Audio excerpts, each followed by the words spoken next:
Hello guys! Hello mini vlog! And for our today's reels, ay andito tayo ngayon sa Prato ng Food Court.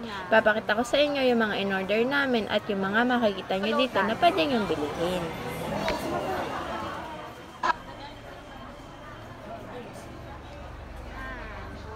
No, louder.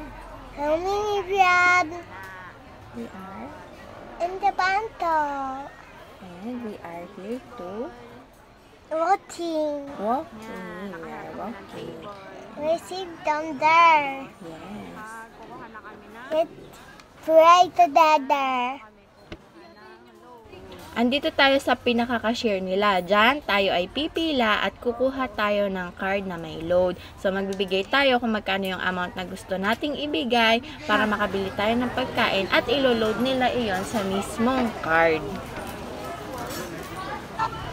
Ako lang ba yung nakaka-relate na yung mga bag ay lagi nasa harapan? Kasi ang hirap kayang kumuha ng bag kapag galing pa sa likod. So, tingnan nyo naman, tita na tita, ang datingan natin dyan.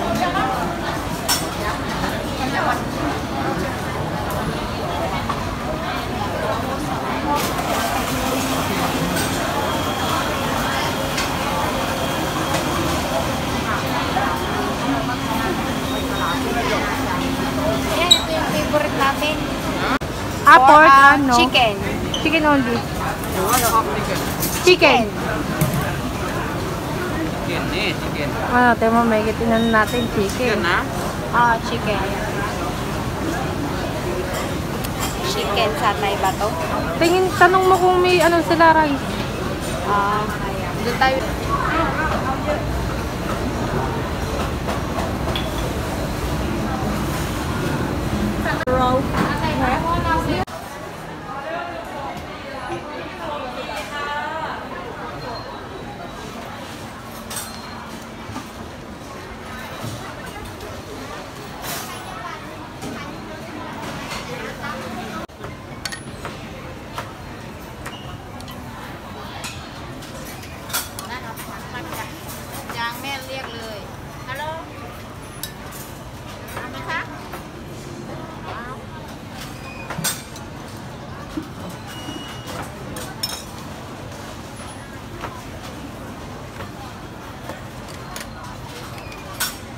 Thank you.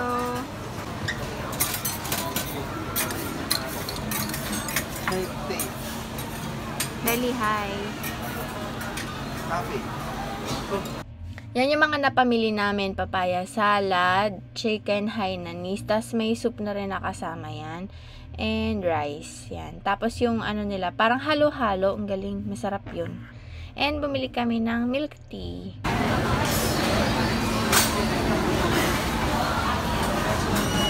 Parang ang sarap.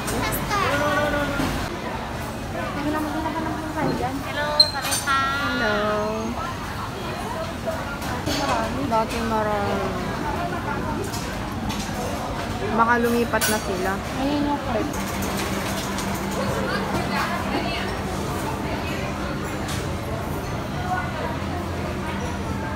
Dapat ikaw. Ay, ikaw na. Ikaw na. Ate, yan na video na. Yung may mayonnaise. Ito? Ano pa? Yun lang muna. Try lang muna. Ano, masarap dyan. Wala, hipon na to eh. Hindi naman tayo nakain ng hipon. Opo, ano man, tignan mo na yan. Tangin yung diskaya na. Ito, hindi mo ito masarap. Ito. Smoke to, smoke. Ayan, ayan. Is this pork? Yeah. No pork. First the ano. This, ito na lang. Uy, kaya. Okay, yan lang, dalawa lang. Yan, okay na yan. That's enough.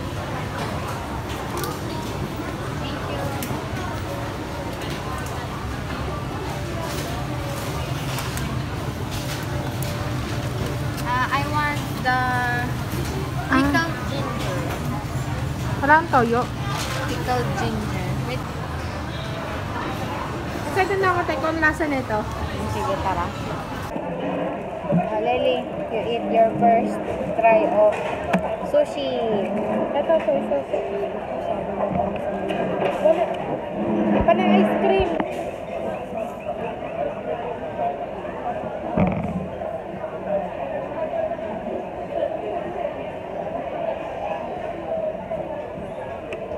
Tapos, pagkasubo mo niyan, di, sausaw dito, subo ka nito. Kaya ba itong kagatin? Oo. Isang yan.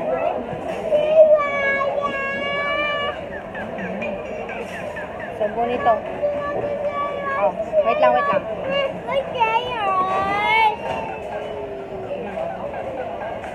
Lasa. Sarap, di ba?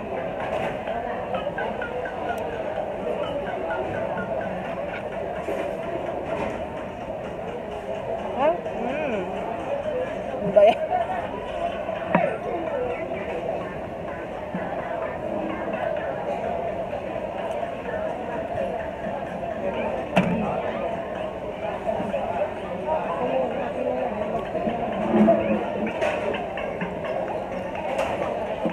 Sarap na.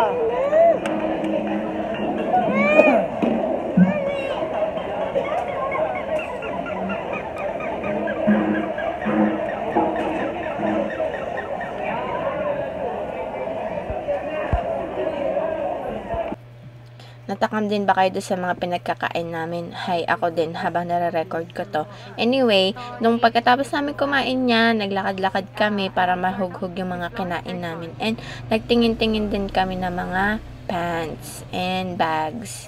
Nagtingin-tingin lang, window shopping. And then, sa Pratunam yan. Tapos, dun sa katabi, lumiban kami.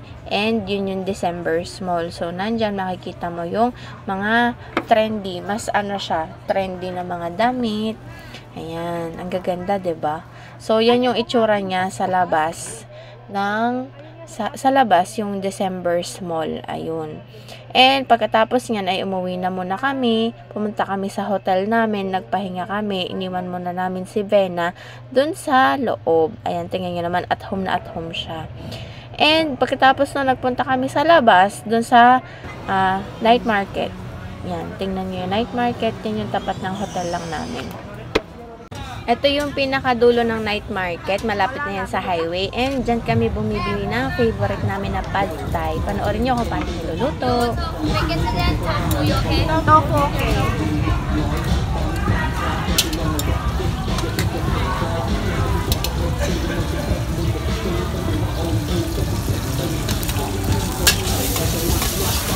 Egg, you okay? Egg. Egg, oh yes, egg. Oo.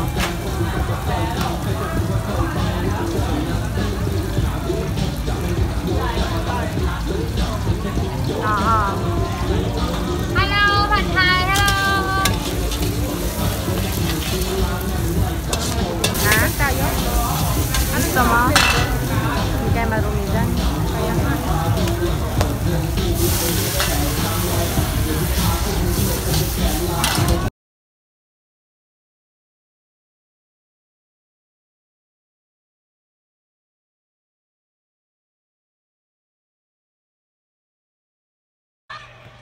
Ayan, umuwi na nga kami sa hotel namin at tinake out namin yung aming biniling pad thai and papaya salad. Napakasarap niyan. So, mukbang na. Kain na tayo. Yan, alam nyo ba, masasabi ko sa papaya salad nila, napakasarap niyan. Tama-tama lang yung asim, alat at tamis. Lalo na yung pad thai din nila, tama lang din yung asim at tamis at alat.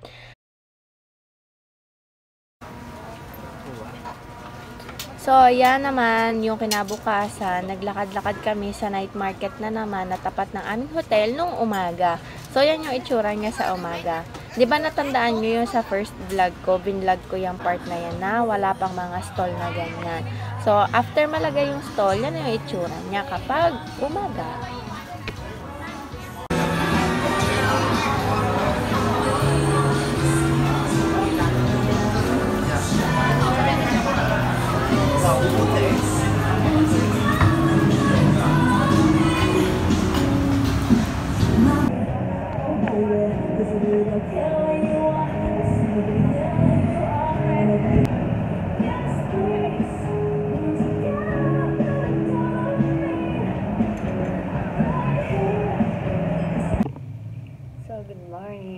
ito ang ating kakainin for today's meals.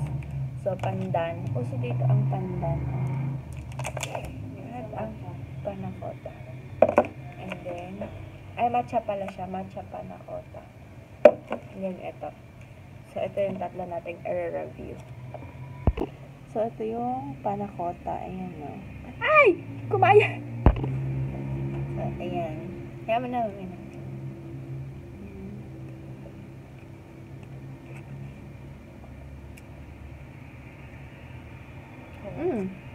Sarap. Creamy. Soft. Panakota talaga. At yung sauce matcha. Hindi siya ganun kapait tulad ng ibang matcha. Sarap. Next naman ay itong kanilang pandan na pagkain.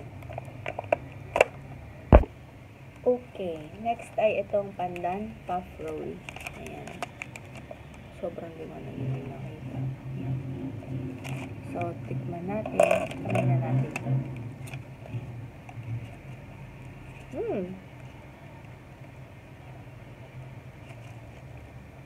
Masarap. Lambot yung tinapay. Tapos yung pinaka-feeling, lasang pandan pero hindi ganun katamis. Which is good. So, next ay vegan siya. Galing sa Chatra. Vegan. Yan. Isa siyang matcha oat. So, tikman natin.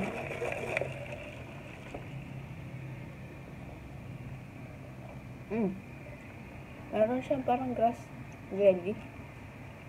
Nasa matcha. Hindi siya ganun katamis. Hindi rin siya mapait. Sarap po. Sarap. Ito ay milk pudding with basil seeds. So, try natin. From 7-Eleven din to.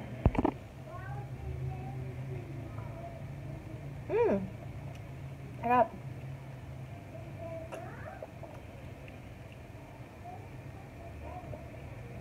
Hindi siya ganun ka-creamy, pero hindi rin siya ganun katamis. Tama lang yung lasa niya para sa akin. Okay. Sarap! Yan, pagkatapos nga magmukbang sa bahay ay lumabas ulit kami para pumunta sa Icon Siam at para ipasyal si Bena doon sa playground. Ayun no, sumakay sila sa tree.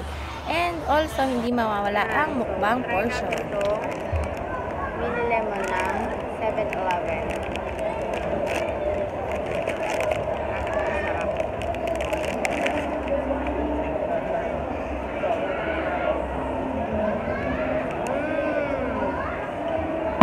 Lemon filling siya sa loob.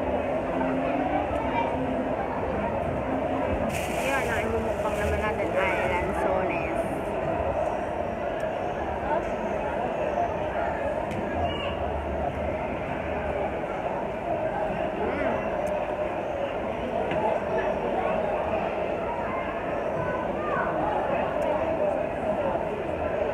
Alam nyo ba, isa sa pinakasikat na brands ng mga bag dito sa Thailand ay ang Naraya.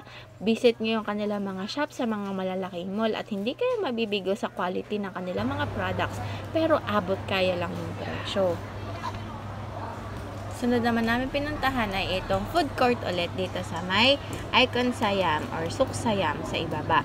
Tingnan nyo naman ang fresh na mga pagkain at dyan in-order namin itong kanilang traditional na dessert. Made of coconut cream yung pinaka-ice cream niya. Tapos, pipili kayo ng 3 sahog. So, dyan pinili ko ay sago, nata, at saka grass jelly.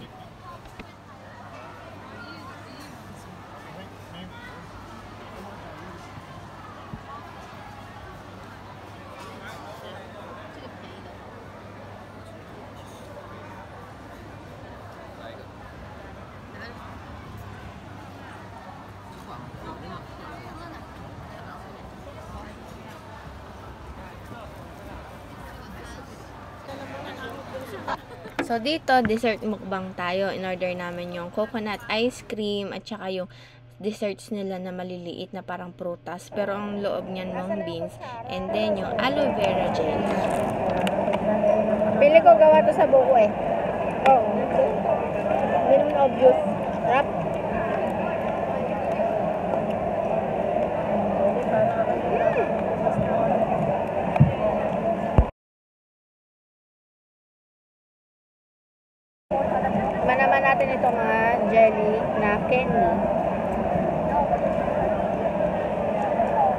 Parang ito yung sa mga nagmumukbang.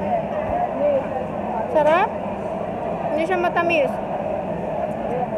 Mabango lang. Sarap.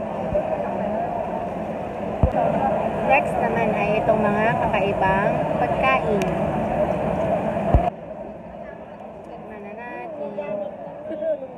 Yan. Para siyang sili. Pero yung loob niya, parang mung beans.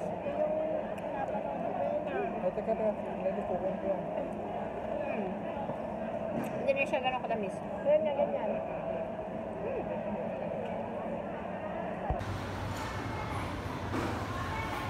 At umuwi na nga kami ng mga oras na yan ay nag-decide kami na magbukbang ulit pag-uwi. O, diba? Nagpahulang naman kami dyan ng busog. So, durian naman this time. Napakatamis yan. Sobrang creamy. Walang kapantay. Ang sarap. So, yun lang for today's vlog. Thank you sa panonood. Bye!